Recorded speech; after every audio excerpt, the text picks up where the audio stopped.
Chapter है। तो history of constitution of India के बारे में अगर बात करें तो सबसे हिस्ट्री जो शुरुआत होती है वो शुरुआत होती है कॉन्स्टिट्यूएंट असेंबली से।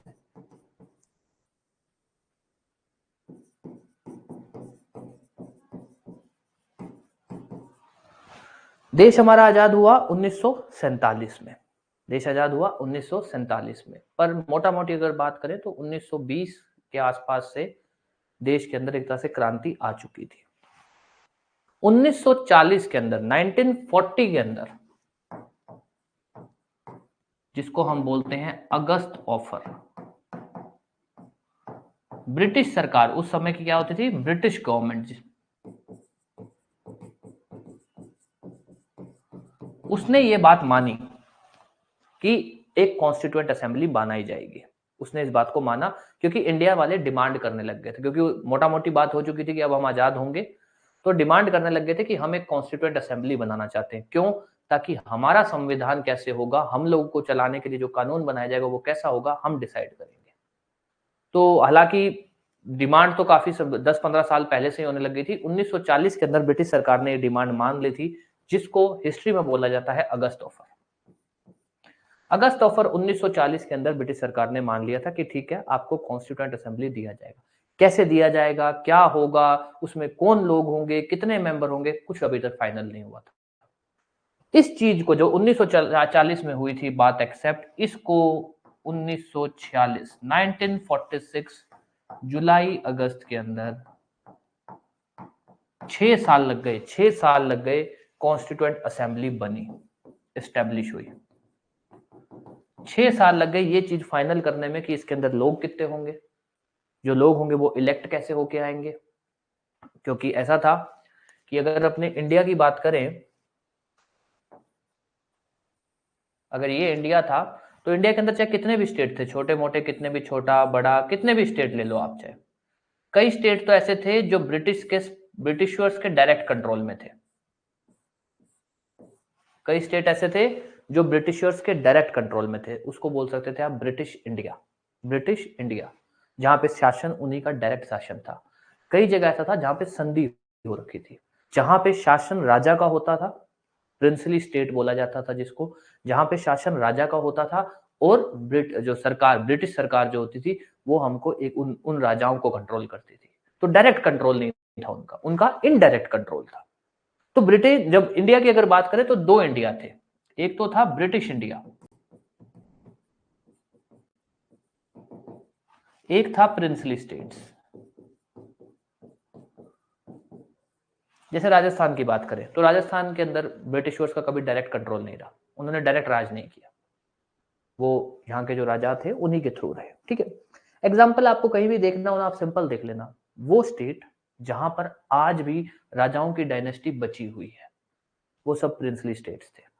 एमपी उठा लो, राजस्थान उठा लो, जहां पर आज भी राजाओं की, यूपी उठा लो, यूपी में नहीं, यूपी वाज ब्रिटिश इंडिया, वहां पर राजाओं की कोई डायनेस्टी नहीं बची हुई है। ठीक है, तो ऐसे करके दो पार्ट थे, ब्रिटिश इंडिया, प्रिंसली स्टेट। तो जब हुआ कॉन्स्टिट्यूएंट असेंबली बनाई जाएगी, कॉन्स्टिट्यूएंट असेंबली की बात फाइनल हो गई, 1946 में बनाई जाएगी। तो 1946 में पूरे इंडिया से, चाहे वो ब्रिटिश इंडिया का एरिया था, चाहे वो प्रिंसली स्टेट का एरिया था, वहां से मेंबर लाए गए, मेंबर रिप्रेजेंट होके आए। जैसे अपने नहीं अभी एमपी जाते हैं पार्लियामेंट में, फिर वो एमपी सरकार बनाते हैं, फिर वो एमपी हम लोगों को लेकर कानून बनाते हैं, ऐसा ही सिस्टम था, कुछ अलग नहीं था, यही सिस्टम था। बस क्या हुआ कि एमपी ब्रिटिश इंडिया से आए, एमपी प्रिंसली स्टेट से आए। टोटल कितने लोग आए? टोटल आए 389, इतने लोग आए। जब कॉन्स्टिट्यूएंट असेंबली बनी कितने लोग थे? 389 पीपल थे। हमारे लिए कुछ भी इंपॉर्टेंट, कुछ इंपॉर्टेंट नहीं है, बस इतना अभी तक देख लो।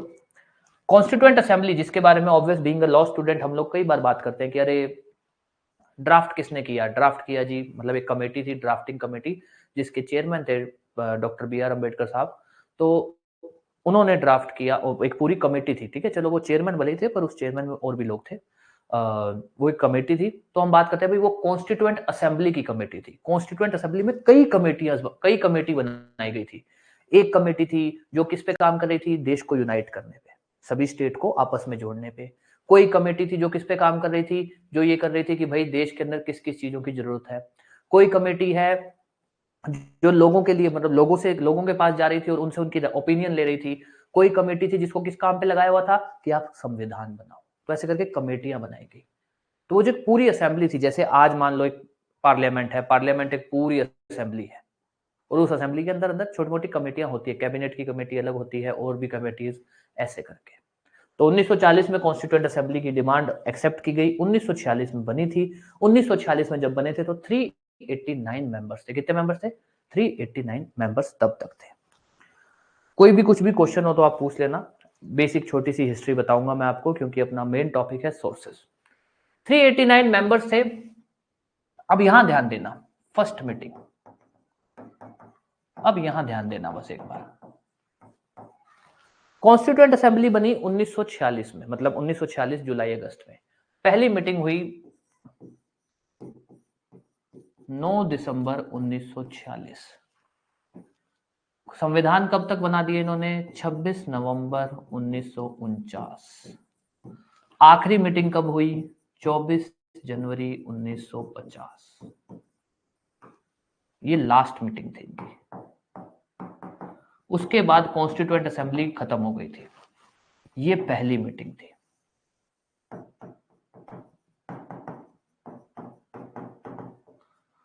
ये वो डेट थी जिस दिन इन्होंने संविधान कंप्लीट हो गया था, कॉन्स्टिट्यूशन एडॉप्ट कर लिया था। अब ये अपने लिए इंपॉर्टेंट क्यों है, ध्यान देना। कॉन्स्टिट्यूएंट असेंबली बना दीजिए। कितने लोग थे? 389, मोटा मोटी मान लो 400। हमको लोगों से कोई मतलब नहीं है, हम कोई सिविल सर्विस की तैयारी नहीं कर रहे हैं जो हमसे ये चीजें पूछी जाएंगी। कॉन्स्टिट्यूएंट असेंबली का काम था संविधान बनाना, मेन पर्पस यही था। कॉन्स्टिट्यूएंट असेंबली बनी, पहली मीटिंग करी 9 दिसंबर 1946 को। हमारे लिए ये तारीख इंपॉर्टेंट क्यों है? 3 तारीखें आती हैं, 9 दिसंबर, 11 दिसंबर, 13 दिसंबर।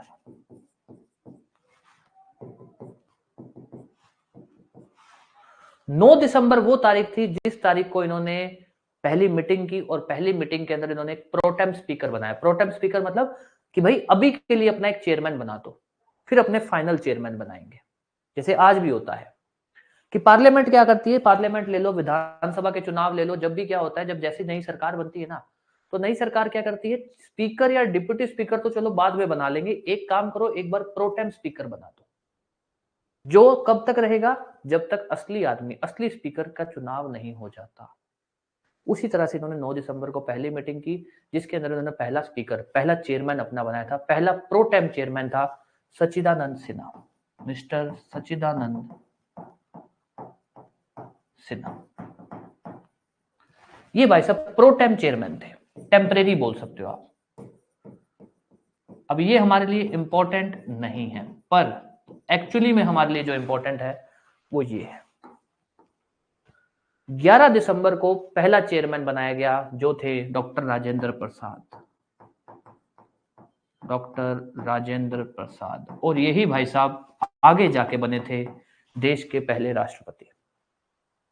डॉक्टर राजेंद्र प्रसाद पहले चेयरमैन थे कॉन्स्टिट्यूएंट असेंबली के। ये पहले चेयरमैन थे कॉन्स्टिट्यूएंट असेंबली के। सिर्फ ड्राफ्टिंग कमेटी को हटा दो, उसके अलावा जो मेन कमेटी थी वो सारी कमेटी इनको संभाली गई थी, इनको दी गई थी। ये पहले राष्ट्रपति भी बने थे। उसके बाद आती है 13 दिसंबर, जो बीइंग ए लॉ स्टूडेंट हमारे लिए इंपॉर्टेंट है। 13 दिसंबर को एक कागज पेश किया गया था जिसका नाम था ऑब्जेक्टिव रेजोल्यूशन। ऑब्जेक्टिव रेजोल्यूशन एक कागज था। ये क्या कागज था? ये वो कागज था जिसमें ये लिखा गया था कि हमारा संविधान कैसा होना चाहिए। संविधान में सेक्युलरिज्म की बातें होनी चाहिए, संविधान में डेमोक्रेसी की बातें होनी चाहिए, संविधान लोगों को लिबर्टी दे, इक्वालिटी दे, जस्टिस दे। जो हम लोग आज प्रियम्बल में पढ़ते हैं वो बातें ऑब्जेक्टिव रेजोल्यूशन में लिखी गई थी। कब आया था? ये 13 दिसंबर को। 9 दिसंबर को पहली मीटिंग हुई, 11 दिसंबर को चेयरमैन बनाया गया, 13 दिसंबर को जो मीटिंग हुई उसके अंदर ये ऑब्जेक्टिव रेजोल्यूशन पेश हुआ था। तभी जब हम आगे अपना कल से अपने जब पढ़ेंगे प्रियम्बल पढ़ेंगे, बहुत इंपॉर्टेंट है preamble, very very important. Preamble में हम एक बात बोलेंगे, प्रियम्बल कहां से आया, तब हम बोलेंगे प्रियम्बल 2 जगह से आया। प्रियम्बल का जो कंसेप्ट है कि प्रियम्बल होना चाहिए वो हमने यूएस से लिया, वो अपने बात भी करेंगे, सोर्सेज में भी दोबारा पढ़ेंगे, यूएस से लिया। पर प्रियम्बल के अंदर जो बातें लिखी गई हैं वो सारी की सारी बातें कहां से ली? ऑब्जेक्टिव रेजोल्यूशन जिसको पेश किया था पंडित जवाहरलाल नेहरू ने।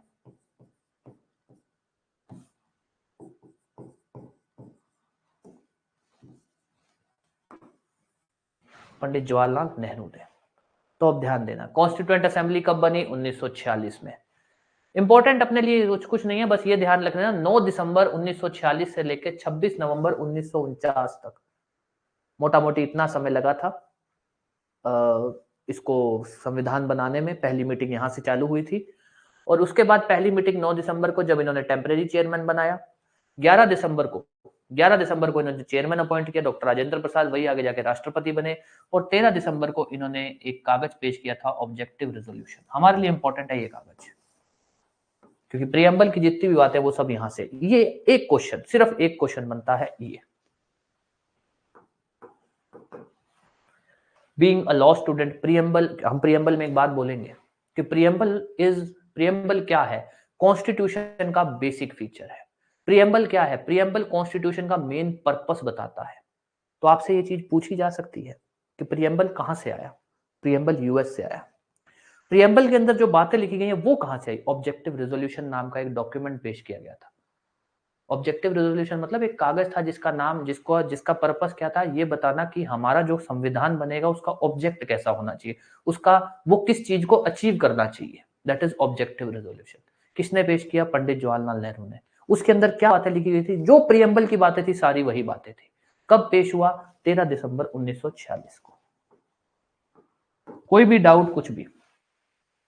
बोर तो नहीं हो रहे हो? हिस्ट्री को लेकर बोर तो नहीं हो रहे हो? छोटी सी हिस्ट्री है, ज्यादा नहीं पढ़ेंगे, अपने हिस्ट्री को बहुत ज्यादा नहीं घसीटेंगे, बस अपने मोटा मोटी अभी 10-15 मिनट में हिस्ट्री को खत्म कर देंगे, फिर अपने सोर्सेज पे आएंगे। सोर्सेज बहुत इंपॉर्टेंट है।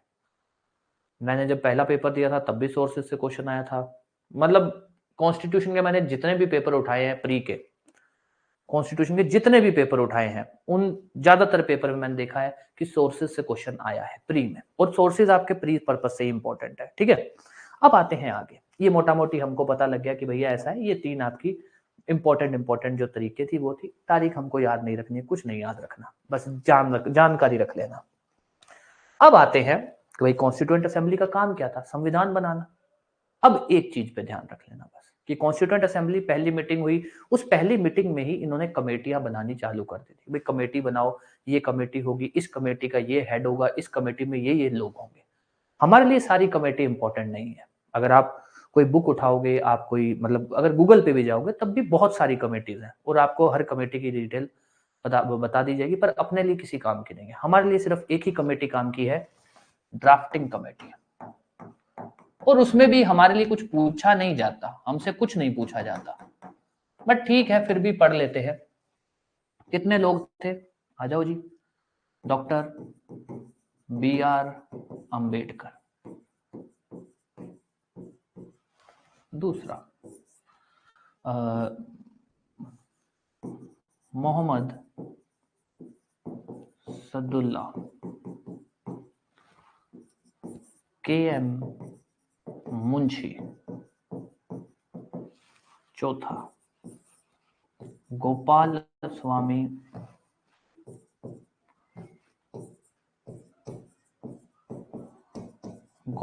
स्वामी अय्यर। कृष्ण स्वामी अय्यंकर। माधवराव, टी माधवराव।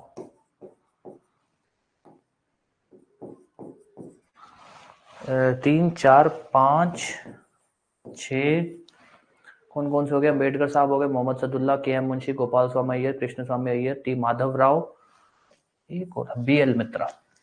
नहीं, टी माधवराव, कृष्ण स्वामी हो गया, टी माधवराव, एक और मेंबर था। 7 मेंबर थे ये।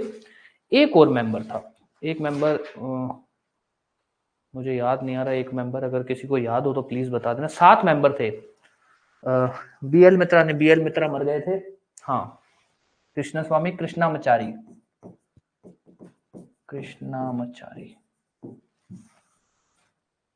टी कृष्णामचारी, चार 7 मेंबर हो गए। यस, 7 मेंबर थे टोटल। इस 7 मेंबर में ये अंबेडकर साहब चेयरमैन थे, चेयरमैन, ठीक है। अंबेडकर साहब कौन थे? चेयरमैन थे। ये ड्राफ्टिंग कमेटी थी अपनी। ये ड्राफ्टिंग कमेटी ने बनाना चालू किया। और कब से चालू किया था इन्होंने ये कोई कुछ पूछ रहा है? ठीक है, इन्होंने बनाना चालू किया था, जिस चालू करने के दौरान 3 रीडिंग हुई थी। 3 रीडिंग मतलब 3 मीटिंग हुई थी इसको ड्राफ्टिंग के दौरान, 3 रीडिंग्स हुई थी, जो हम नॉर्मली बोलते थे भाई 3 रीडिंग हुई थी। कितना समय लगा था? समय लगा था जी 2 साल 11 महीने 18 दिन। 2 साल 11 महीने 18 दिन। हमारे लिए बस इतना ही इंपॉर्टेंट है।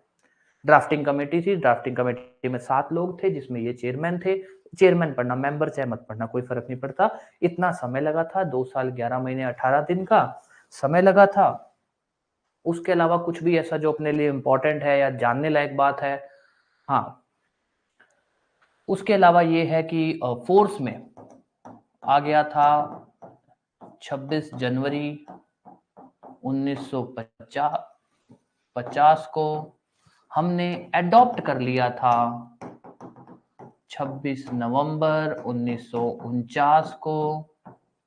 लास्ट मीटिंग जो हुई थी कॉन्स्टिट्यूएंट, वो तो चलो बात हो ही गई, ठीक है। 26 नवंबर 26 जनवरी, बस ये हुआ अपना मोटा मोटा सा सीन। ये है इतना कॉन्स्टिट्यूशन।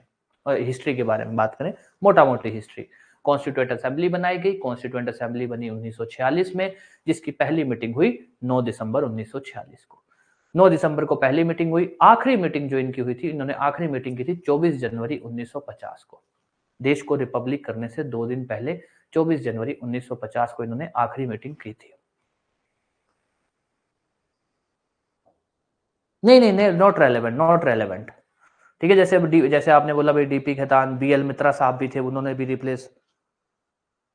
हाँ, नो इश्यूज, नो इश्यूज, कोई प्रॉब्लम नहीं, ठीक है। आप कल की क्लास कर लेना बस, ठीक है। अपने लिए रेलेवेंट, मैं भी आपको बता देता हूँ भाई अपने लिए क्या क्या रेलेवेंट है। अपने लिए वैसे अपने ने जो हिस्ट्री में पढ़ा, कुछ रेलेवेंट नहीं, कुछ भी रेलेवेंट नहीं है। सिर्फ 2 चीजें रेलेवेंट है हिस्ट्री में। आपको सीधी सी बात है यार, मैं आपको इसलिए हिस्ट्री बता रहा हूँ। आप लॉ पढ़ रहे हो, ठीक है, कॉन्स्टिट्यूशन पढ़ रहे हो, कोई आपको मिलता है, क्योंकि बाकी सब जितने भी लॉ की जुडिशरी की तैयारी वाले बच्चे होते हैं, सब हिस्ट्री पढ़ते हैं। और सब लोग तो बहुत इन डिटेल पढ़ते हैं, जो अपने कभी नहीं पूछी जाती है, ठीक है। तो वो हिस्ट्री पढ़ते हैं, तो आप लोग को अरे यार अच्छा सर है यार, हमें हिस्ट्री नहीं पढ़ाई, हमको बेसिक ही नहीं बताया कि हिस्ट्री क्या होती है। तो इसलिए कि भाई ठीक है, एक टॉपिक है, मैंने आपको बता दिया, बाकी कभी नहीं पूछा जाएगा। 2 क्वेश्चन आ सकते हैं, वो मैं आपको बता दे रहा हूं कि जो 2 क्वेश्चन आ सकते हैं अगर कभी आए तो, ठीक है। आते हैं टॉपिक पे। संविधान को बनाने के लिए एक असेंबली बनाई गई, कॉन्स्टिट्यूएंट असेंबली, ठीक है। नेट का प्रॉब्लम हो रहा है? मेरी तरफ से हो रहा है क्या? प्लीज एक बार चेक कर देना अगर नेट का प्रॉब्लम हो रहा है तो। सब बाकी लोगों को भी इशू आ रहा है तो निदा जी, अगर वैसे इशू आ रहा है तो एक बार आप रिकनेक्ट कर, मतलब बंद करके दोबारा कनेक्ट कर लेना। नहीं आ रहा, ठीक है। हालांकि कल एक लोग को बुलाया है, वो कह रहे हैं कि कुछ अच्छा सा पता नहीं क्या कोई सिस्टम है जिससे वाईफाई और अच्छा सा कोई वाईफाई दे देंगे वो। तो अगर फिर भी कोई नेट का प्रॉब्लम है तो प्लीज 1-2 दिन एडजस्ट कर लो, इसको थोड़ा सा और अपडेट कर देंगे अपने। हालांकि प्रॉब्लम आ नहीं रहा, क्योंकि अगर प्रॉब्लम आता है तो अपने को यहाँ शो कर जाता है, बट फिर भी अगर नेट का प्रॉब्लम आ रहा है निदा जी, तो आप एक बार इसको रिकनेक्ट कर लो, कोई प्रॉब्लम नहीं है, ठीक है। आप रिकनेक्ट कर लो, तब तक 1 मिनट वेट कर लेते हैं हम, कोई प्रॉब्लम नहीं है। अपने लिए ना हिस्ट्री इतना इंपॉर्टेंट नहीं है। हिस्ट्री इतना क्या, हिस्ट्री बिल्कुल भी इंपॉर्टेंट नहीं है। हिस्ट्री के ऊपर समय मत खराब करना। कॉन्स्टिट्यूशन के अंदर टॉपिक जहां से अपना इंपॉर्टेंट चालू करता है वो सोर्सेज से। कल वाला टॉपिक जो अपने मतलब जो पहला लेक्चर किया उसमें मैंने बता दिया जो जो इंपॉर्टेंट है या जो जो क्वेश्चन आ सकते हैं, ठीक है। हिस्ट्री में आते हैं, हिस्ट्री में बेसिक है। संविधान बनाने के लिए एक कमेटी बनाई गई या एक असेंबली बनाई गई जिसको नाम दिया गया कॉन्स्टिट्यूएंट असेंबली। कॉन्स्टिट्यूएंट असेंबली जैसे आज की पार्लियामेंट है वैसे काफी लोगों का ग्रुप था, जिसके अंदर टोटल 389 लोग थे। कौन कहां से था हमको कोई लेना देना नहीं है, ठीक है। टोटल 389 लोग थे। ये 389 लोगों ने क्या जिम्मा लिया कि हम एक संविधान बनाएंगे। इन्होंने अपनी फिर इस 389 का जो एक असेंबली थी, इनमें कमेटीज बनी। उन कमेटी में एक कमेटी बनी ड्राफ्टिंग कमेटी, जिस ड्राफ्टिंग कमेटी के चेयरमैन थे डॉक्टर बी आर अम्बेडकर साहब। बस एक ये देख लेना, ड्राफ्टिंग कमेटी के चेयरमैन कौन थे। मेंबर मत देखना, काट दे रहा हूं मैं, ठीक है, मत देखना। कितनी रीडिंग हुई जी, कितने साल में संविधान आया, मत देखना, कोई काम का नहीं है अपने। अब आते हैं, फिर ड्राफ्टिंग कमेटी बनी, जिसके इतने मेंबर थे, इन्होंने किया।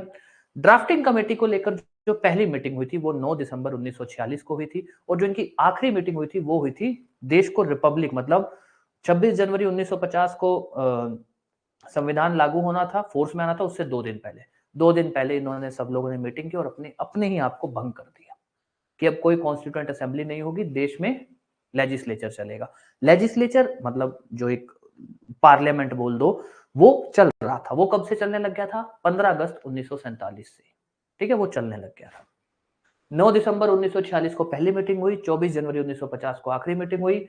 संविधान इन्होंने जो अडॉप्ट किया अपने आप को, मतलब बना के फाइनल कर दिया था, वो कर दिया था 26 नवंबर 1949 को। ये इतनी सी बात थी। उसके बाद एक क्वेश्चन इंपॉर्टेंट है, ये जो मीटिंग हुई थी इसके अंदर एक मीटिंग इंपॉर्टेंट है, वो है 13 दिसंबर वाली। 13 दिसंबर को एक कागज पेश किया गया था, एक डॉक्यूमेंट पेश किया गया था, ऑब्जेक्टिव रेजोल्यूशन नाम का, जिसमें यह बताया गया था कि संविधान का मेन पर्पस, मेन स्कोप कैसा होना चाहिए। किसने पेश किया था? जवाहरलाल नेहरू जी ने। कितनी तारीख को? 13 दिसंबर को, और इसका नाम क्या था? Objective resolution. हमारे लिए क्यों इंपॉर्टेंट है? क्योंकि कई बार हमसे ये पूछ लिया जाता है कि प्रियम्बल जो है वो किस पे बेस्ड है? Objective resolution. प्रियम्बल का कंसेप्ट कहां से लिया गया? वो यूएस है, पर है किस पे बेस्ड? ऑब्जेक्टिव, और कुछ इंपॉर्टेंट नहीं। तो दो बातें, प्रियम्बल किस पे बेस्ड है, एक ये इंपॉर्टेंट है, दूसरा ड्राफ्टिंग कमेटी, और कुछ भी नहीं है, ठीक है। ये तो आप पहले भी पढ़ चुके हैं। एक ये फोर्स कब आया, एडॉप्ट कब हुआ, बस संविधान लागू कब हुआ, संविधान को एडॉप्ट कब किया गया, बस इतना सा। यस, कुछ भी पूछना है तो पूछ सकते हो। फिर अपने आते हैं जो हमारा आज का टॉपिक है।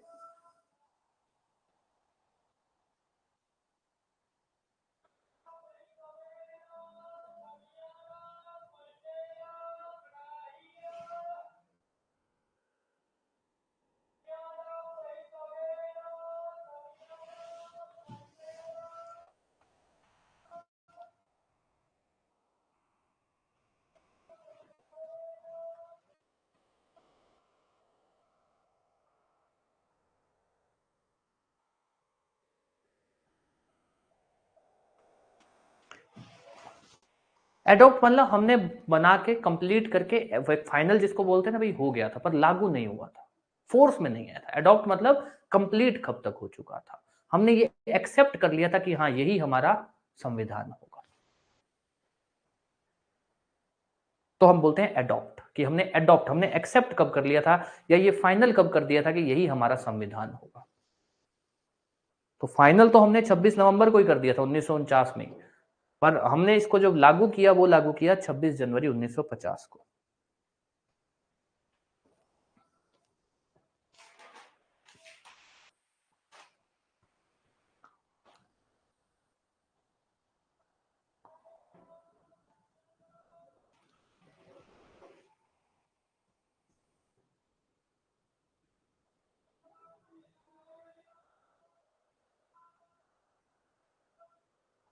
हाँ जी, चले अब आगे,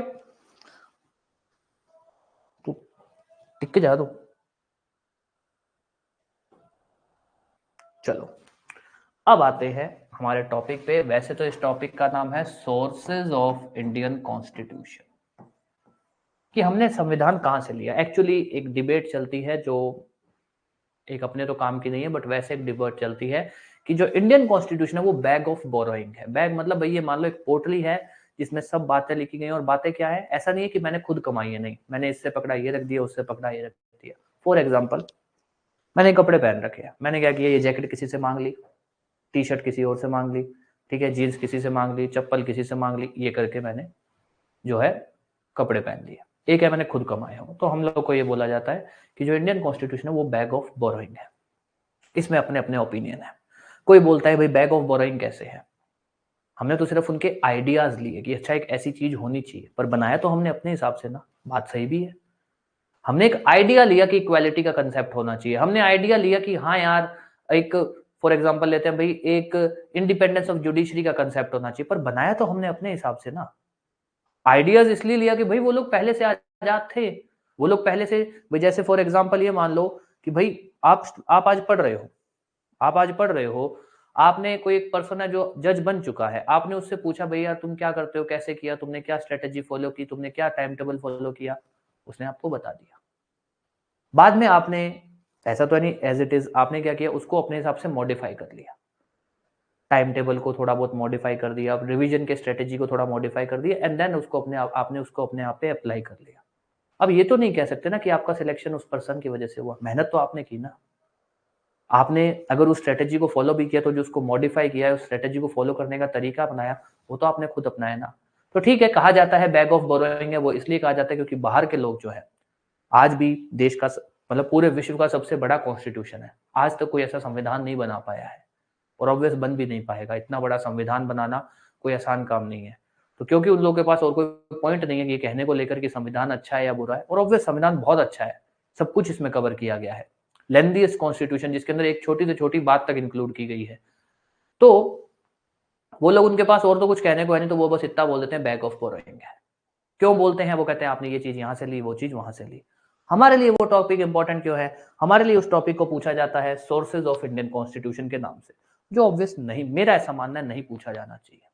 कि आप, हम लोग मानने को तैयार हैं कि हाँ हमने खुद से नहीं बनाया, हम बैग ऑफ बोरोइंग है। क्यों पूछ रहे हो? छोड़ो, बोलो ही मत कि सोर्सेज है हमारे, बोलो हमने खुद बनाया है। ठीक है, बट ठीक है, पेपर में आता है तो अपने पढ़ेंगे। Sources of Indian constitution 10 sources है। 10 सोर्सेज मतलब 10 देश है जहां से अपने ने आइडियाज लिए हैं। 10 देश हैं।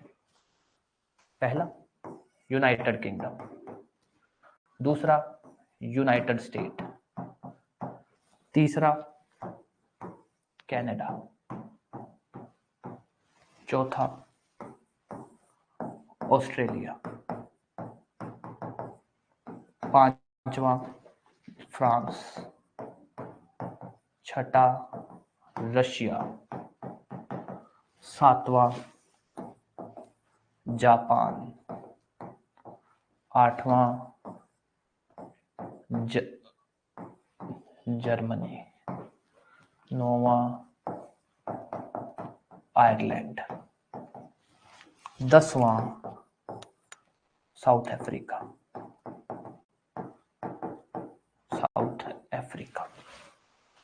10 देश हैं जहां से हमने कुछ ना कुछ लिया है। एक मिनट,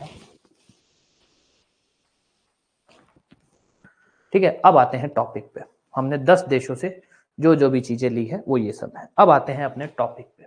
हमने यूनाइटेड किंगडम से क्या लिया, हमने यूएसए से क्या लिया, हमने कनाडा से, जो भी तामा झामा जितने भी ये 10 देश हैं, इनसे अपने ने क्या क्या लिया है। इंपॉर्टेंट मार्क कर बता देता हूं, जहां से इंपॉर्टेंट ध्यान रखना है। 1,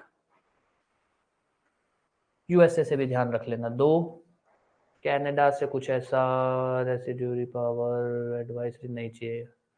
रशिया, आयरलैंड, जर्मनी से नहीं चाहिए। साउथ अफ्रीका में, ठीक है, साउथ अफ्रीका से ध्यान दे देना। फ्रांस, ऑस्ट्रेलिया, जापान, जर्मनी, ठीक है। ये जो देश जो मार्क किए ना, इनको अच्छे से ध्यान रखना। हालांकि क्योंकि ये क्वेश्चन प्री में आता है तो इसको पूरे को अच्छे से पढ़ना। 10 देश हैं जहां से हमने कुछ ना कुछ लिया है। हालांकि 11वां एक और सोर्स भी है, which is government of India act 1935। Government of India act, जो संविधान से पहले एक एक्ट हुआ करता था, जो देश पे लगता था, गवर्नमेंट ऑफ इंडिया एक्ट 1935, वहां से भी लिया, पर वो अपने लिए इंपॉर्टेंट नहीं है, वहां से कुछ नहीं पूछा जाता। ठीक है, अब आते हैं इन पे। हमने यूके से क्या लिया, हमने यूएस से क्या लिया। सबसे पहले आते हैं यूनाइटेड किंगडम। यूनाइटेड किंगडम से अपने ने 6 चीजें ली हैं। 6 चीजें अपने ने यूनाइटेड किंगडम से ली हैं। एक तो ध्यान रख लेना, एनवायरमेंट प्रोटेक्शन काउंसिल। क्या है?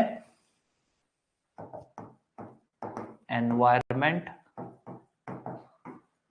Protection council, which means E for equality. जो आर्टिकल 14 में हम कंसेप्ट पढ़ते हैं, इक्वालिटी बिफोर लॉ, वो हमने लिया है यूके से। P means parliamentary form of government.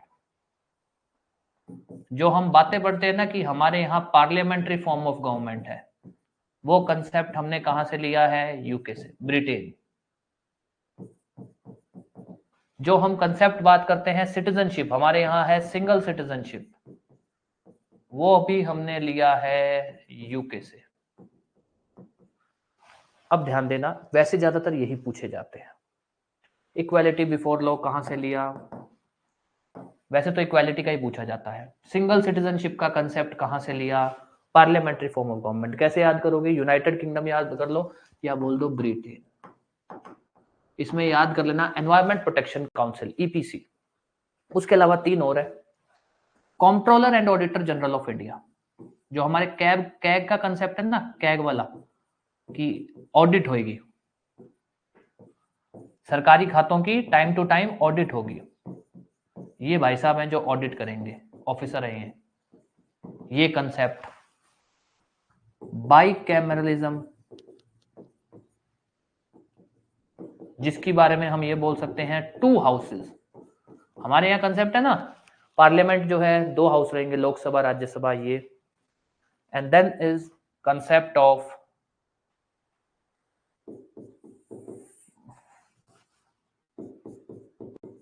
First past the post, which means जिसके मैक्सिमम वोट होंगे वो जीतेगा। भाई चुनाव होते हैं अपने यहाँ, क्या देखा जाता है? ज्यादा वोट किसको मिले हैं, ये नहीं देखा जाता भी 50% चाहे ज्यादा। अब वो चाहे ज्यादा कुछ भी हो, एक भाई को 100 वोट मिले, एक को 101 मिल गए, ये जीत गया, बात खत्म, जिसको ज्यादा मिले हैं। ब्रिटेन से हमने ये 6 चीजें ली हैं, जिसके अंदर से सबसे हमसे जो इंपॉर्टेंट पूछा जाता है वो इक्वालिटी बिफोर लॉ। क्यों पूछा जाता है? क्योंकि एग्जामिनर को पता है कि दो ही आर्टिकल 14 में हम 2 चीजें पढ़ते हैं, equality before law, equal protection of law. फर्क कुछ नहीं है। आर्टिकल 14 में अपने बोलेंगे तब फर्क कुछ नहीं है, बस ये है कि दोनों को लिखने का, कहने का तरीका अलग है। इक्वालिटी बिफोर लॉ एक नेगेटिव कंसेप्ट है, जो बोलता है कि जो स्टेट है, सेंट्रल गवर्नमेंट है, स्टेट गवर्नमेंट है, किसी को भी कोई भी स्पेशल प्रेफरेंस नहीं देंगे। इक्वल प्रोटेक्शन ऑफ लॉ बोलता है कि स्टेट लॉ सबके लिए बराबर है। ये इक्वालिटी बिफोर लॉ एक नेगेटिव तरीके से बात को बोलता है, equal protection of law positive तरीके से, और कोई फर्क नहीं है कुछ भी। पर एग्जामिनर को ये बात पता है कि आपने आर्टिकल 14 में ये पढ़ा होगा, इक्वालिटी बिफोर लॉ है, इक्वल प्रोटेक्शन लॉ है, तो उसको पता है आप इस पे कंफ्यूज हो गए। वो क्या करता है, बताइए इक्वालिटी बिफोर लॉ कहां से आया? अब ऑब्वियस है, सोर्सेज तो आपने पढ़े होते हैं, पर आप आर्टिकल 14 को इतनी बार इतने अच्छे अच्छे से पढ़े होते हो कि आप कंफ्यूज हो जाते हो कि यार इक्वालिटी था यूके से या इक्वल प्रोटेक्शन था। आप इसी में कंफ्यूज होते हो। तो ध्यान रखना, आर्टिकल 14 में इक्वालिटी बिफोर लॉ पहले लिखा गया है, इक्वल प्रोटेक्शन ऑफ लॉ बाद में लाया गया है। बाद में मतलब दूसरे नंबर पे लिखा गया है। इक्वालिटी बिफोर लॉ पहले है, इक्वल प्रोटेक्शन ऑफ लॉ दूसरे नंबर पे है। हमारे देश पे राज किसने किया था? ब्रिटिशर्स ने। तो ब्रिटिशर्स अपनी बात पहले लिखेंगे, अपनी बात वो पहले लिखेंगे। तो इक्वालिटी बिफोर लॉ कहां से आया? ब्रिटेन से। क्यों? क्योंकि वो पहले लिखा हुआ है। अंग्रेज अपनी बात पहले लिखेंगे, तो ब्रिटेन से हमने इक्वालिटी बिफोर लॉ लिखा। इक्वल प्रोटेक्शन ऑफ लॉ कहां से लिया? यूएस से। Parliamentary form of government UK से। सिंगल सिटीजनशिप यूके से। कंट्रोलर एंड ऑडिटर जनरल का कंसेप्ट यूके से। बाइकैमरलिज्म मतलब देश में दो हाउसेज होंगे, लोकसभा राज्यसभा, यूके से। First past the vote UK से। ये 6 चीजें हैं जो हमने यूके से ली हैं। पूछी ज्यादातर इक्वालिटी बिफोर लॉ जाती है। कोई भी डाउट कुछ भी तो आप पूछ सकते हो। Then comes United State. ये इंपॉर्टेंट है भैया, यहां बहुत चीजें इंपॉर्टेंट है यूनाइटेड स्टेट में। कोई भी डाउट कुछ भी, दोबारा बता रहा हूं, सोर्सेज बहुत इंपॉर्टेंट है। प्री के अंदर आपको सोर्सेज के क्वेश्चन आने के चांसेस सबसे ज्यादा होते हैं, क्योंकि सोर्सेज एक ऐसा एरिया जहां एग्जामिनर को भी पता है कि वो मेंस में आ नहीं सकता। वो एक ऐसा एरिया है जो क्या है, कहीं ना कहीं से आपके टॉपिक से कनेक्टेड होता है। प्रीएम्बल कहां से लिया, वी द पीपल टर्म कहां से लिया, इक्वालिटी बिफोर ऑफ लॉ कहां से लिया, ताकि एग्जामिनर ये चेक कर पाए आपने टॉपिक को या कंसेप्ट को कितने अच्छे से पढ़ा है। इक्वालिटी बिफोर लॉ,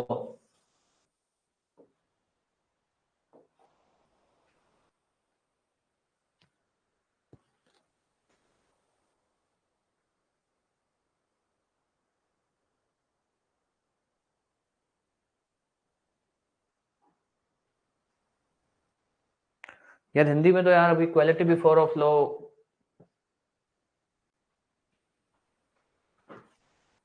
सीधा सा हो सकता है यार।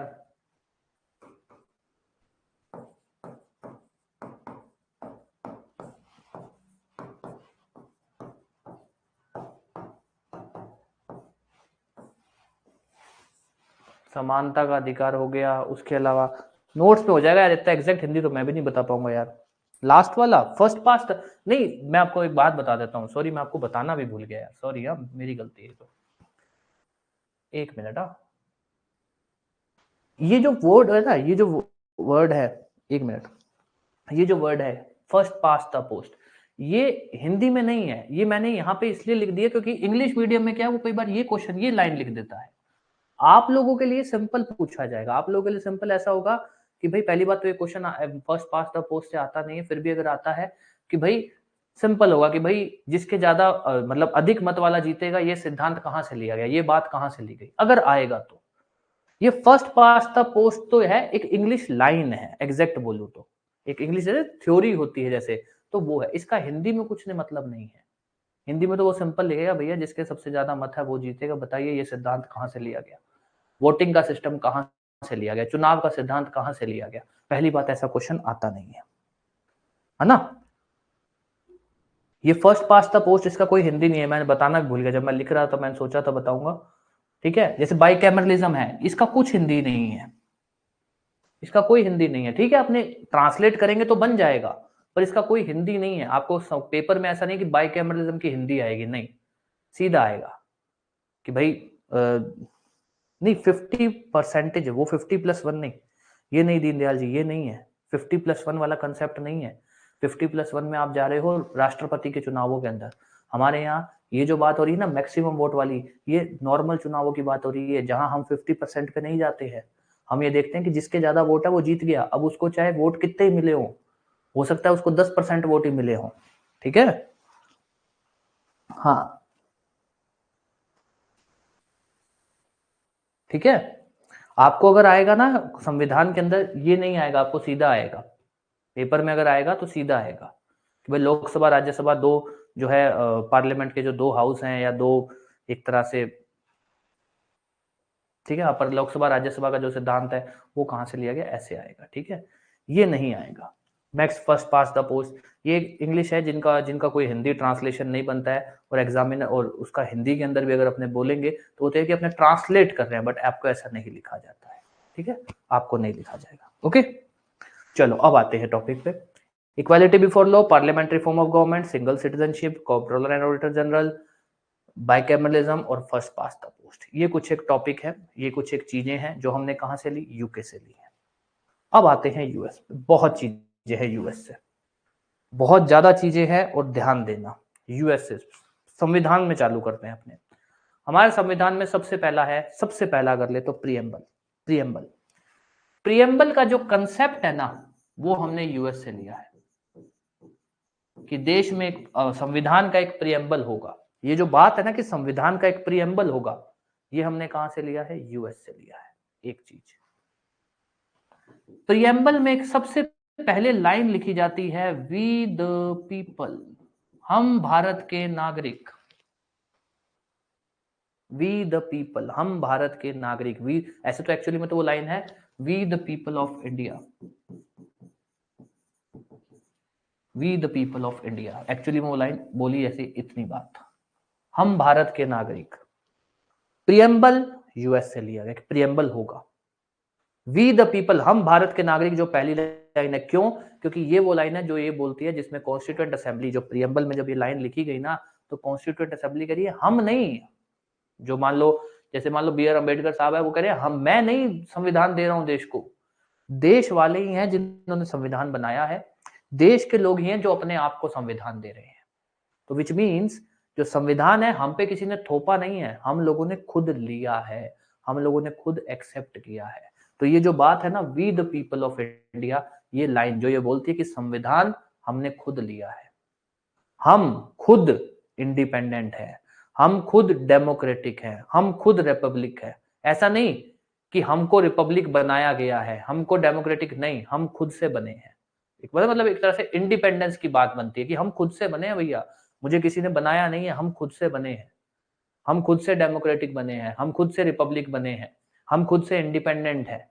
तो ये जो बात है कि हम हैं जिसने संविधान बनाया, हम हैं जिसने संविधान को अपने ऊपर लिया है, हम पे संविधान थोपा नहीं गया, ये बात भी यूएस से ली है। तीसरी बात, प्रियम्बल हो गया, preamble, we the people, then fundamental rights पे आते हैं। फंडामेंटल राइट्स का कंसेप्ट कि फंडामेंटल राइट्स होंगे, ये भी यूएस से लिए गए हैं। उसके बाद चौथी बात, इक्वालिटी बिफोर लॉ के बाद आता है इक्वल प्रोटेक्शन ऑफ लॉ। क्या? Equal protection of law. ये भी कहां से लिया गया है? ये भी यूएस से लिया गया है। उसके बाद अब आ जाइए आप जुडिशरी पे। जुडिशरी के अंदर जो कंसेप्ट है कि जुडिशरी इंडिपेंडेंट रहेगी, स्वतंत्र रहेगी, इंडिपेंडेंस ऑफ जुडिशरी, ये कंसेप्ट कहां से लिया गया? ये कहां से लिया गया? फंडामेंटल राइट, यूएस से। छठा, judicial review, supreme court, high court की पावर कि वो किसी भी कानून को चेक कर सकते हैं। जुडिशियल रिव्यू ये कहां से लिया गया? यूएस से लिया गया। सातवां, सुप्रीम कोर्ट के जजेस की रिमूवल का कंसेप्ट कहां से लिया गया? यूएस से लिया गया। इसमें सारे इंपॉर्टेंट नहीं है, मैं आपको सारे लिखवा रहा हूं। इंपॉर्टेंट जो है वो मैं आपको अभी बता दूंगा। राष्ट्रपति का इम्पीचमेंट प्रोसीजर कि राष्ट्रपति साहब को कैसे हटाया जाएगा, क्या प्रक्रिया होगी।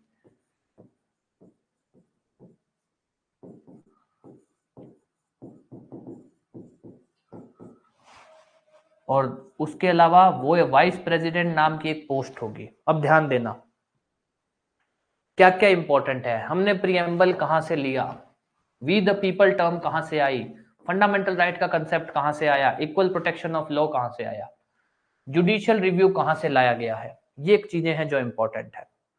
हालांकि एक चीज और है जो मैं अपने यहां नहीं लिखेंगे, उसको अपने आगे जाके एक और जगह लिखेंगे, तो यहां मैं से लिख देता हूं, पर डिस्कस वहां कर लेंगे। 10 ड्यू प्रोसेस ऑफ लॉ, इसको डिस्कस अपने आगे करेंगे। यूएस से हमने क्या लिया? ये 10 चीजें ली है। कैसे याद करोगे? सीधा याद करना, सीक्वेंस।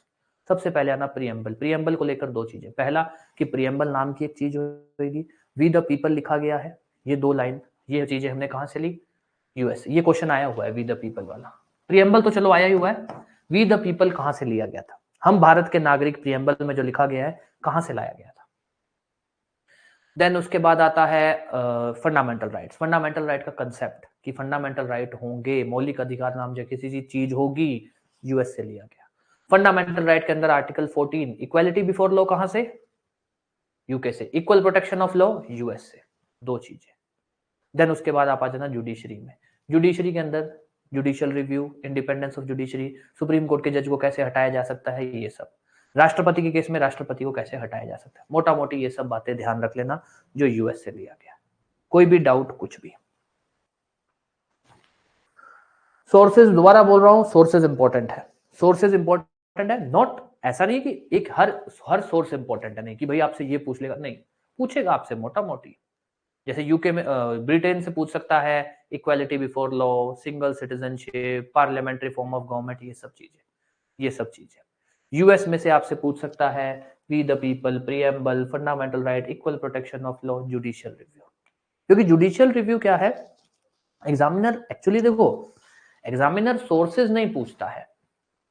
एग्जामिनर क्या करता है, वो ये देखना चाहता है कि आपका उस टॉपिक पे भी कितना अच्छा कमांड है। भाई हम जुडिशियल रिव्यू पढ़ेंगे, जुडिशियल रिव्यू बहुत इंपॉर्टेंट टॉपिक है जो आपके मेंस में डायरेक्ट क्वेश्चन आ सकता है। तो जब हम जुडिशियल रिव्यू पढ़ेंगे तो अपने उसमें बातें पढ़ेंगे, भाई जुडिशियल रिव्यू कहाँ से आया, तो यूएस से चला, यूएस के अंदर एक केस हुआ मार्बरी वर्सेस मेडिसन, फलाना ढिमकाना, उसकी अपने कहानी चलाएंगे, फिर इसको इंडिया में लाया गया, इंडिया में कौन सा केस हुआ जिसमें बोला गया, फिर जुडिशियल रिव्यू क्या, वो सब। तो एग्जामिनर भी सोचेगा ना कि यार जुडिशियल रिव्यू इंपॉर्टेंट है, क्वेश्चन डालते हैं प्री में कि जुडिशियल रिव्यू आया कहां से, पता तो चले बच्चे की नॉलेज कितनी है। वो ये नहीं करेगा कि बिल्कुल ही अजीब अजीब से क्वेश्चन पूछ रहा होगा कि अच्छा ये बताओ सुप्रीम कोर्ट के जज को कैसे हटाया जा सकता है, ये कहां से लिया गया है। नहीं, क्योंकि एग्जामिनर को भी पता है कि भाई बीइंग अ लॉ स्टूडेंट या बीइंग अ जज आपको क्या क्या पता होना चाहिए। तो उसको ये है कि भाई आपको लॉ से रिलेटेड बातें अच्छे से पता होनी चाहिए, आपको जो कंसेप्ट है उस कंसेप्ट से रिलेटेड इन डेप्थ नॉलेज हो। उसको भी पता है यार, आप सुप्रीम कोर्ट के जज का रिमूवल नहीं पढ़ते हो इन डिटेल, आप सिर्फ उसको बेरेक्ट से ही पढ़ते हो कि सुप्रीम कोर्ट के जज को कैसे हटाया जा सकता है, ये आर्टिकल है, इसके अंदर ये बात बताई गई है। उसके अलावा और कुछ नहीं है उसमें। एग्जामिनर को भी ये बात पता है, तो वो नहीं पूछेगा। उसको पता है यार ये बात और कहीं लिखी ही नहीं हुई है, कोई किताब थोड़ी है इसके ऊपर, या सुप्रीम कोर्ट के जज के रिमूवल को लेकर कोई बहुत बड़ा टॉपिक थोड़ी है जिसके ऊपर 10 केस लॉ है, कुछ नहीं है। ये तरीका है जी, बात खत्म। और आज तक किसी को हटाया भी नहीं गया, तो अब क्या ही बात चलेगी। ठीक है, ये बात है। तो एग्जामिनर को भी पता है कि भाई जुडिशियल रिव्यू एक ऐसा टॉपिक है जो बच्चा इन डिटेल पढ़ता है, यहां से पूछ सकते हो। उसको पता है कि आप प्रियम्बल बहुत डिटेल में पढ़ोगे। हम प्रियम्बल पढ़ेंगे, उसके अंदर हम बकायदा ये पढ़ेंगे प्रियम्बल में क्या क्या बातें लिखी हुई हैं, उन एक एक वर्ड का क्या मतलब है, प्रियम्बल अमेंड हो सकता है नहीं हो सकता, एक एक चीज अपने इन डिटेल पढ़ेंगे। तो एग्जामिनर को पता है आप प्रियम्बल पढ़ते हो इन डिटेल, तो वहां से पूछेगा प्रियम्बल कहां से लिया गया। अब उसको पता है आप फंडामेंटल राइट इन डिटेल पढ़ते हो, उसको पता है आप equal protection of law in detail पढ़ोगे, आर्टिकल 14, तो यहां से पूछेगा। ऐसा नहीं वो कुछ भी पूछ लेगा सोर्सेज कि अरे कुछ भी उठा लाया कि ये बताओ, नहीं, और सोर्सेज ऐसे ही होंगे मोटा मोटी। ठीक है, चलो अब आते हैं टॉपिक पे। यूनाइटेड किंगडम, ब्रिटेन से 3 इंपॉर्टेंट है, ध्यान रख लेना। यूएस से जो इंपॉर्टेंट है वो due process of law important नहीं है सोर्सेज के पर्पज से, पर ड्यू प्रोसेस ऑफ लॉ वैसे इंपॉर्टेंट है। इसका मतलब क्या होता है हमारे लिए जानना इंपॉर्टेंट है, क्योंकि हम आर्टिकल 21 जब पढ़ेंगे ना, तब अपने को अपने वहां एक बात छेड़ेंगे कि ड्यू प्रोसेस ऑफ लॉ और procedure established by law, due process और प्रोसीजर एस्टेब्लिश्ड बाय लॉ, इन दोनों में क्या फर्क है या ये दोनों क्या कहना चाहते हैं। ठीक है, तो अपने यहां भी डिस्कस कर लेंगे ताकि आप लोगों के जब अपने आर्टिकल 21 पढ़े तो आपको ये समझने में ज्यादा दिक्कत ना आए। ठीक है, अब अपने आते हैं आगे। यूके हो गया, यूएस हो गया, मेन तो 2 यही है। उसके बाद आते हैं Canada.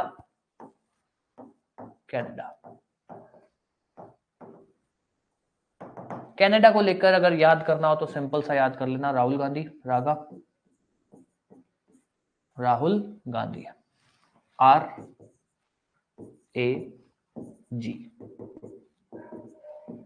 Residuary power of central government, भाई सेंट्रल गवर्नमेंट है ना, उसकी रेसिड्यूरी पावर। अब रेसिड्यूरी पावर का मतलब क्या होता है? रेसिड्यूरी पावर मतलब कोई हम क्या कहते हैं अपना, ये अपने पढ़ेंगे ना, लेजिस्लेटिव रिलेशन, सेंटर और स्टेट के बीच में जो है लेजिस्लेटिव रिलेशन, भाई किस चीज पे कौन कानून बना सकता है, कानून बनाने की जो क्षमता अपने पढ़ेंगे सेंटर की और स्टेट की, तब अपने वहां ये बात बोलेंगे, तब अपने एक लाइन बोलेंगे। हालांकि वो लाइन बहुत छोटी सी है, उसमें कुछ डिस्कशन नहीं करते अपने, हार्डली 2-4 मिनट की बात होती है। अपने ऐसा बोलते हैं कि भाई 10 चीजें हैं जिसपे सेंटर कानून बना सकता है, 10 चीजें हैं जिसपे स्टेट बना सकता है। सपोज कोई ऐसी चीज है जो कहीं नहीं लिखी गई है, संविधान में लिखी नहीं गई है, जिसपे कौन कानून बनाएगा, तो उस चीज पे कानून बनाएगा कौन? सेंटर। संविधान में अगर नहीं लिखा गया कि किसी मैटर पे कौन कानून बनाएगा, तो उस मैटर पे कानून कौन बनाएगा? Central government. ये क्या होती है? रेसिड्यूरी पावर, जिसका कोई नहीं उसकी सेंट्रल गवर्नमेंट। सिंपल सी कहानी। तो इसको हम क्या बोलते हैं? Residuary power. ये कहां से लिया गया? ये बात कहां से ली गई? कनाडा से। एडवाइसरी ज्यूरिसडिक्शन ऑफ प्रेसिडेंट, राष्ट्रपति सुप्रीम कोर्ट से सलाह ले सकता है। राष्ट्रपति जो है सुप्रीम कोर्ट से सलाह ले सकता है, सुप्रीम कोर्ट को भेज सकता है कि अच्छा मुझे इस चीज पे बताइए क्या करना चाहिए, अच्छा इस चीज पे आप अपना ओपिनियन बताइए।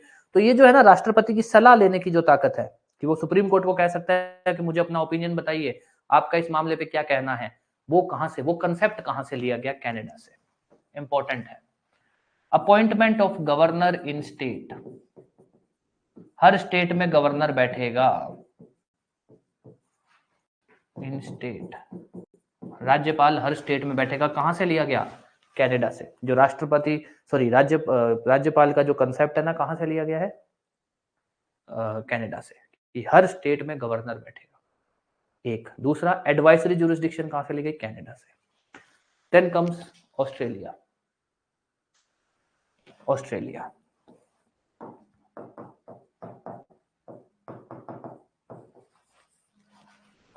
ऑस्ट्रेलिया से हमने क्या क्या लिया है? Concurrent list. याद रख लेना, अगर ट्रिक बनानी हो तो ICJ दलबीर। एक हमारे सुप्रीम कोर्ट के जस्टिस हुआ करते थे, justice Dalbir Bhandari.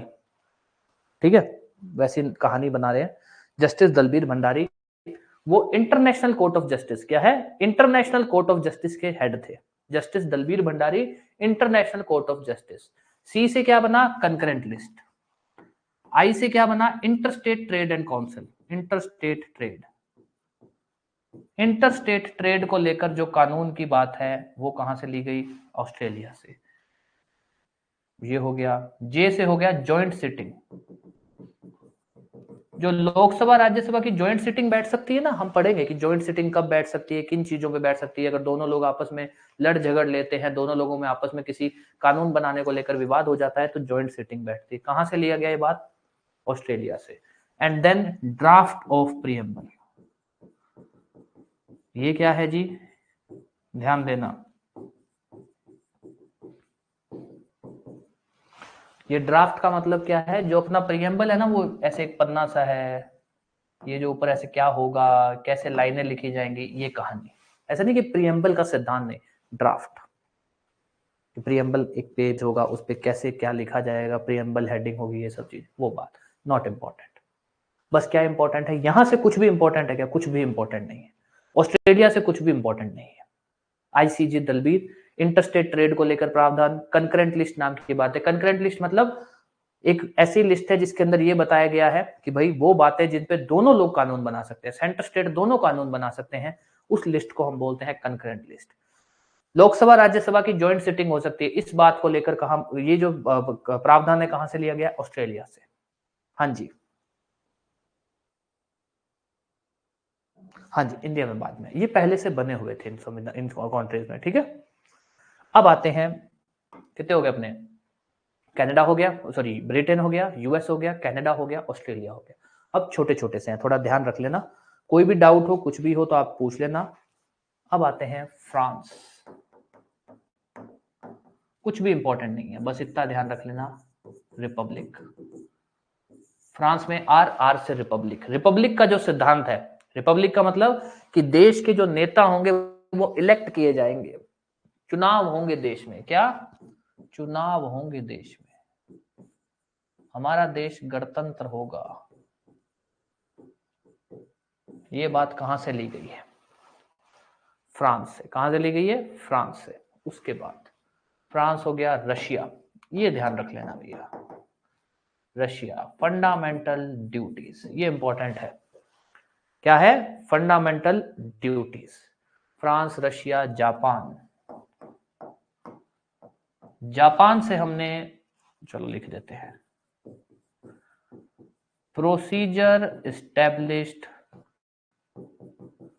By law लिया। अब ध्यान देना,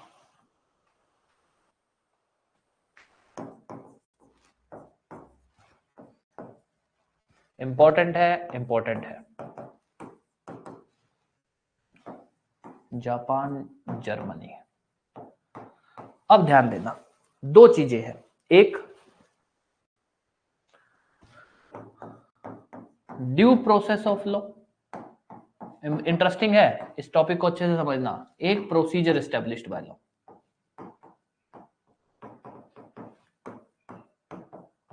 दो चीजें, due process of law, procedure established by law. ये क्या है जी, ड्यू प्रोसेस ऑफ लॉ का तो मतलब होता है कि कोर्ट ये देख सकती है कि सही क्या है, सही क्या है। कोर्ट ऐसा नहीं है कि कानून में जो लिखा गया है बस उसी से बाइंड है। कोर्ट बोलेगी यार कानून में ये लिखा हुआ है, हम तो इसी चीज को फॉलो करेंगे। कानून कहता है कि किसी को अरेस्ट नहीं किया जा सकता तो नहीं किया जा सकता, हम कुछ नहीं कर सकते। ड्यू प्रोसेस ऑफ लॉ तो बोलता है ऐसा नहीं होता कि आप कानून से बंध जाओगे, मतलब जो लिखी हुई बात है, जो लिखित कानून है, जो रिटन लॉ है, आप उसके बाउंड हो या आप उसके लिमिट हो, ये ड्यू प्रोसेस नहीं बोलता। ड्यू प्रोसेस बोलता है ऐसी कोई बात नहीं होती है। प्रोसीजर एस्टेब्लिश्ड बाय लॉ बोलता है नहीं ऐसी ही बात होती है। अब ये बात उठी कैसे, ये बात उठी थी आर्टिकल 21 के अंदर। आर्टिकल 21 ये कहता है कि भैया ऐसा है, हर आदमी के पास उसकी जिंदगी जीने का अधिकार है, कैसे भी जिए, कुछ भी करे। आर्टिकल 21 यहां भी बोलता है कि भाई आपके पास जिंदगी जीने का अधिकार है, पर हम उसको कंट्रोल कर सकते हैं, हम उसको कंट्रोल कर सकते हैं। कैसे, कानून बना के। कैसे, कानून बना के। ठीक है जी। अब वहां पर सवाल ये उठा कि भाई कानून बना के आप कंट्रोल कर सकते हो, विच मीन्स आपने कानून में ये लिख दिया कि हम जब चाहे तब आपको घर के अंदर बंद कर सकते हैं। अब मतलब आप बंद कर सकते हो, वो कानून सही है, वो कानून गलत है, कोई नहीं रोकेगा। तो उन्होंने कहा भाई मतलब तो यही बनता है कि आप जैसे जाओ वैसे जिंदगी जियो, पर आपकी जिंदगी आप कैसे जियोगे हम उसको कंट्रोल कर सकते हैं। कैसे? कानून बना के। तो विच मीन्स अगर कोर्ट के अंदर हम जाएं कि सर ये हमको घर में बंद कर रहे हैं, तो कोर्ट बोलेगी भैया कानून है ऐसा कि ये आपको घर में बंद कर सकते हैं। तो फिर तो जो कानून बनाने वाले हैं वो कैसा भी कानून बनाएंगे। फिर किस चीज के आपके मौलिक अधिकार, फिर किस चीज की फंडामेंटल राइट। तो उस चीज पर विवाद हुआ। सुप्रीम कोर्ट ने कहा बात तो सही है। वहां पर सुप्रीम कोर्ट ने बात बोली कि भैया ऐसा है, देश के अंदर, भारत के अंदर प्रोसीजर स्टैब्लिश्ड बाय लॉ नहीं लगेगा। मतलब कि ऐसा नहीं है कि जो रिटन लॉ जो भी बोल रहा है उसके हम बाउंड है, वो सही है वो गलत है, कोई कुछ नहीं कह सकता। नहीं, हमारे यहां लगेगा ड्यू प्रोसेस ऑफ लॉ। हमारे यहां क्या फॉलो किया जाता है? Due process of law. अभी आता हूं इस पे ना। Due process of law. Due process of law का मतलब क्या है कि सिर्फ कोई चीज कानून में लिखी गई है इसका मतलब ये नहीं है वो फाइनल है। उसको चेक किया जा सकता है, उसको चेक किया जा सकता है, उसको ये देखा जा सकता है कि ये सही है या गलत है। और अगर लगता है कि ये गलत है तो कोर्ट इवन ये कह सकती है कि ऐसा कानून ही नहीं होगा, ये कानून मान्य ही नहीं माना जाएगा। तो दो सिद्धांत है कानून के, due process of law, procedure established by law. Procedure established by law क्या बोलता है? अगर वैसे बोले तो courts are bound by law, कि कानून जो बोल रहा है आप उसके बाउंड हो, बात खत्म, आप कुछ नहीं कर सकते हो। ड्यू प्रोसेस ऑफ लॉ क्या बोलता है? वो बोलता है courts are not bound by law. दूसरा, या दूसरी भाषा में बोले, लॉ को चेक किया जा सकता है।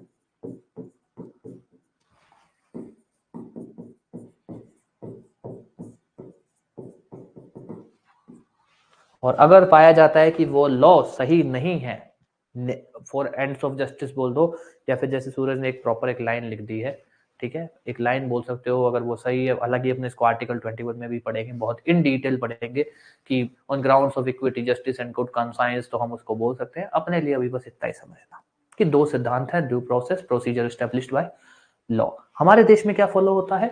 ड्यू प्रोसेस, हम इसको फॉलो करते हैं। केस लॉ है इसका, मेनका गांधी का केस लॉ, अभी मत जाना। तो अब ध्यान देना, अगर वो पूछे ड्यू प्रोसेस ऑफ लॉ का कंसेप्ट कहां से लिया है, यूएस से, फंडामेंटल राइट जहां से लिया है। अगर वो पूछे प्रोसीजर एस्टेब्लिश्ड बाय लॉ कहां से लिया है, हमने लिया है जापान से। कहां से लिया है? जापान से। पी से जापान, प्रोसीजर, पी से प्रोसीजर। जर्मनी से हमने क्या लिया, आप लोग भी जानते हो जर्मनी में कौन रहे हैं, हिटलर साहब रहे हैं। हिटलर साहब ने किया क्या है सारी जिंदगी, उन्होंने नो डाउट अपने देश के लिए तो वो हीरो थे। उन्होंने क्या किया, सब हमेशा देश में इमरजेंसी तो लगाई। हिटलर ले लो, आज के समय में नॉर्थ कोरिया के जो राजा हैं उनकी बात कर लो, दोनों एक जैसे ही थे मोटा मोटी से। तो जर्मनी में क्या रहता था हमेशा, फंडामेंटल राइट कोई नहीं थे, फंडामेंटल राइट नहीं थे, बिल्कुल वायलेंस बोल दो, फंडामेंटल राइट्स थे ही नहीं, कोई फंडामेंटल राइट्स नहीं थे। तो जर्मनी से यही लिया हमने, suspension of fundamental rights during emergency. During emergency important कुछ भी यहां से जो इंपॉर्टेंट है वो बता दे रहा हूं। फ्रांस वाला इंपॉर्टेंट है, पूछ सकता है, आया हुआ है ये। रिपब्लिक कहां से लिया, फंडामेंटल ड्यूटी तो कितनी बार आए हुए हैं, फंडामेंटल ड्यूटीज हमने कहां से लिए है, ठीक है। बाकी कुछ भी इंपॉर्टेंट नहीं है। अब आ जाइए दूसरा, और 8 हो गए। 9वां नंबर, एक है आपका, क्या बात है, आयरलैंड, और एक है आपका south Africa. South Africa, Ireland से इंपॉर्टेंट है, नॉमिनेशन हो गया, हाँ, प्रेसिडेंट का इलेक्शन। तो हमारे यहाँ देश में जो प्रेसिडेंट का चुनाव जिस तरीके से होता है, नॉट इंपॉर्टेंट, ठीक है, ये इंपॉर्टेंट है। डीपीएसपी का जो सिद्धांत है वो हमने आयरलैंड से लिया है, and nomination of members of Rajya Sabha. Nomination of 12 members to राज्य सभा। अभी बात करते हैं इस पे। साउथ अफ्रीका से हमने लिया है कंसेप्ट ऑफ कॉन्स्टिट्यूशनल अमेंडमेंट। हमारे यहाँ आर्टिकल 368 इंपॉर्टेंट है, ये ध्यान देना। आर्टिकल 368 की संविधान कैसे अमेंड हो सकता है, उसकी जो पूरी प्रक्रिया हमने ली है वो अफ्रीका से ली है। हमारे यहाँ जो डीपीएसपी का सिद्धांत हमने लिया है वो आयरलैंड से लिया है। हालांकि उसके अलावा भी 2-3 बातें और हैं। राज्यसभा के अंदर राष्ट्रपति के पास पावर होती है कि वो 12 लोगों को नॉमिनेट करके भेज सकता है। ये बात हमने कहां से ली, आयरलैंड, नॉट इंपॉर्टेंट। अब ध्यान दे देना एक बार, यहां से चलो यहीं से चालू कर देते हैं।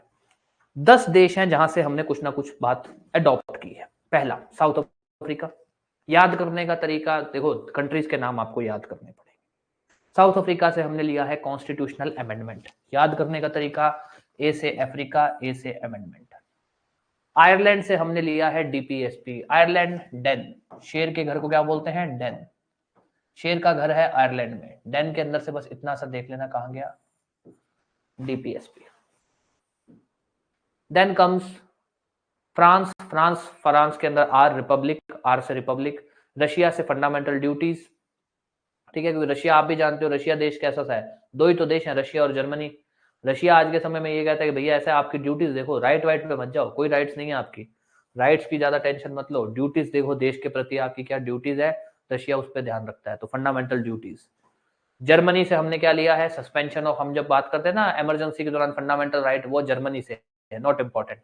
जापान से प्रोसीजर स्टेब्लिश्ड बाय लॉ का सिद्धांत।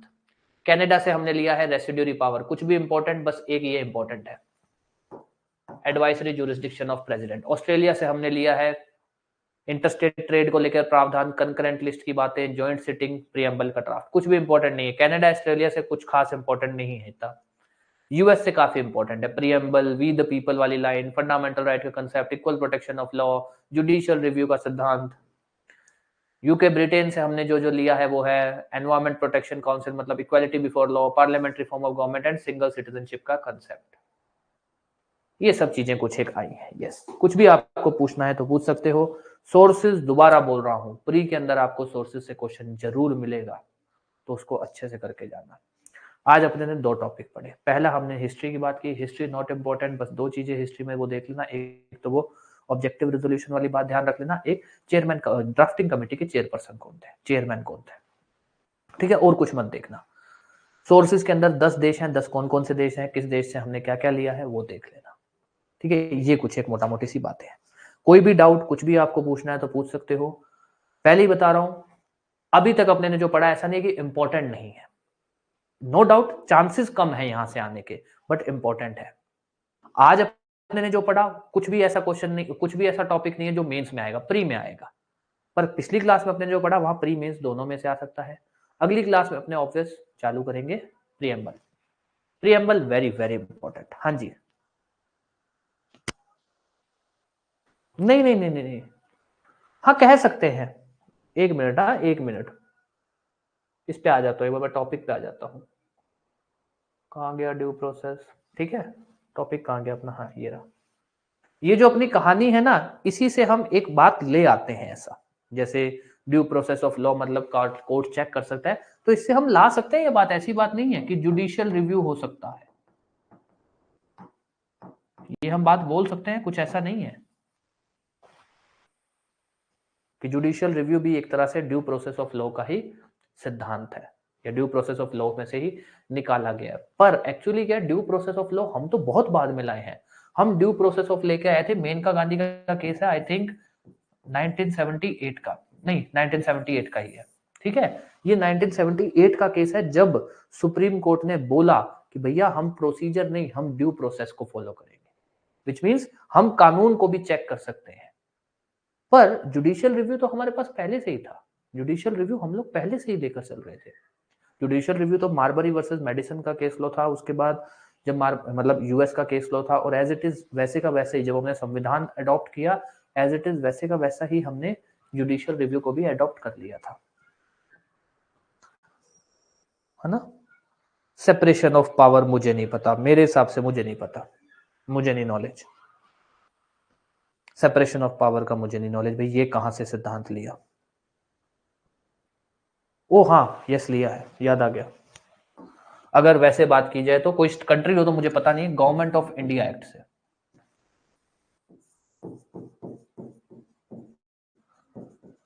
गवर्नमेंट ऑफ इंडिया एक्ट 1935, कोई कंट्री मुझे नहीं पता भाई। देखो गवर्नमेंट ऑफ इंडिया एक्ट में ये बात थी, लिस्ट, डिवीजन ऑफ लिस्ट। जो अपने शेड्यूल 7 पढ़ते हैं ना कि सेंटर किस पे कानून बना सकता है, स्टेट किस पे, दोनों किस पे बना सकते हैं, तो ये बात इसमें लिखी हुई थी।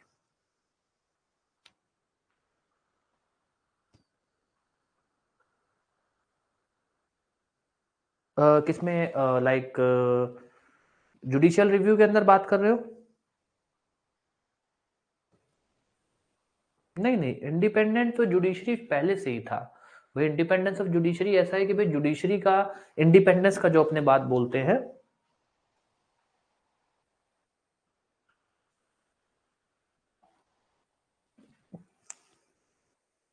ये रहा, जो अपने बात बोलते थे ना जुडिशरी इंडिपेंडेंट है, उसका मतलब ये है कि जुडिशरी की अपॉइंटमेंट से लेकर जुडिशरी की फंक्शनिंग तक की चीजों पे कोई कंट्रोल नहीं करता।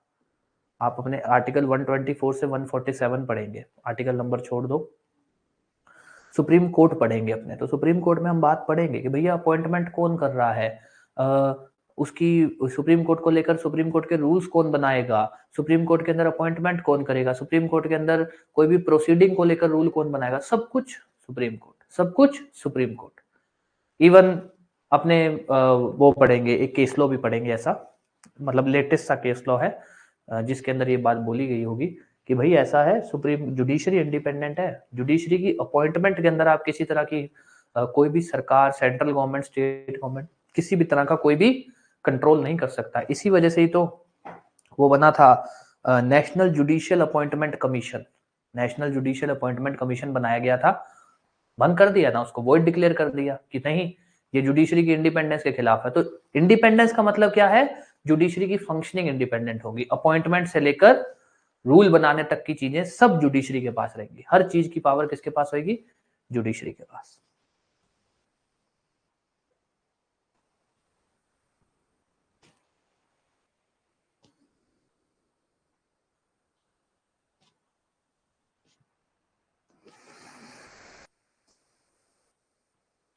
ठीक है, यस। सो आज की क्लास अपनी यहीं खत्म होती है, मतलब ऑब्वियस साक्ष्य अधिनियम की क्लास होगी। फिर भी आपको कुछ भी पूछना है तो पूछ सकते हो। अगली क्लास साक्ष्य अधिनियम 6:30 बजे रखेंगे अपने। बाकी कुछ पूछना है तो आप पूछ सकते हो, कोई आपको ओपिनियन, कोई प्रॉब्लम, क्लास को लेकर कोई दिक्कत है तो भी आप पूछ सकते हो।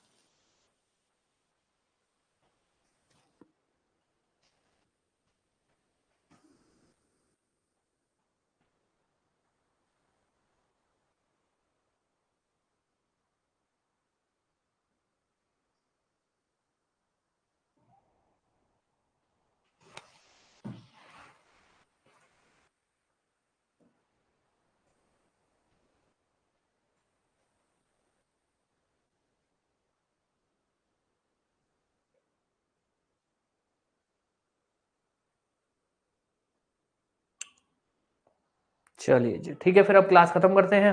अगली क्लास अपने 6:30 बजे होगी।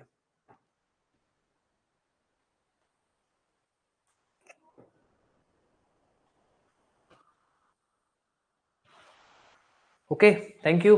Next class 6:30 PM।